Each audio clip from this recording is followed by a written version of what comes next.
So I am on Vector Studio, and now let's select the Shape tool, left click, and then let's select the Ellipse tool. And now in order to create a perfect circle, hold the Shift key down and then create your circle.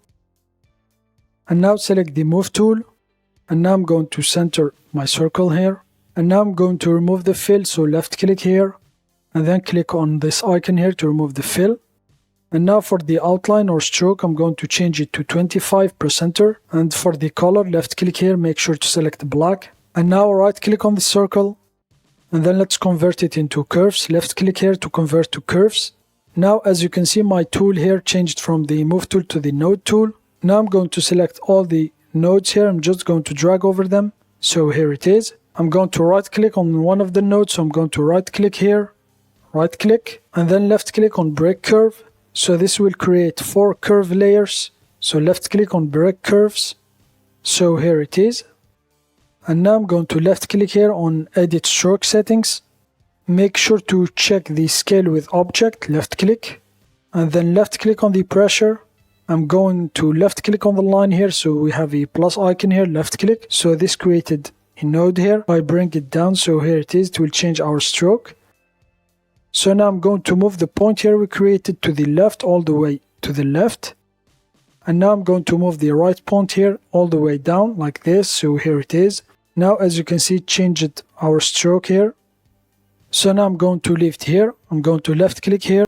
So now let's select the Move tool. So now if I select this one here, left click on it. So I'm going to click on the eye icon. So now we have 4 strokes here, 4 layer strokes. So here are they. So now I'm just going to change the color. So I'm going to select one of them. I'm going to select this one here, and then left click on the stroke color.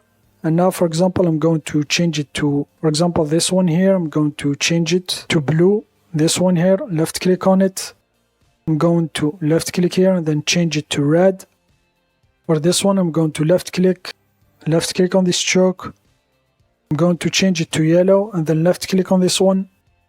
Left click here on the stroke here, and then for this one I'm going to change it to pink. And now I am on the Move tool. I'm going to select all the strokes here, all the layer curves, and then I'm going to place them in group. You can either click here or just click on the file icon here, left click, and now Ctrl J to duplicate the group. And now I'm going to scale down this layer, so hold the Ctrl key down and then scale it down proportionally. And now I'm just going to rotate it from the handle here. So in the corner here, as you can see, my cursor changes. I'm going to rotate it here like this. And now hold the Control key and the J key down to create copies. So here it is, and now I'm going to left click here. So now I'm going to select everything. And then I'm just going to place them in a group here.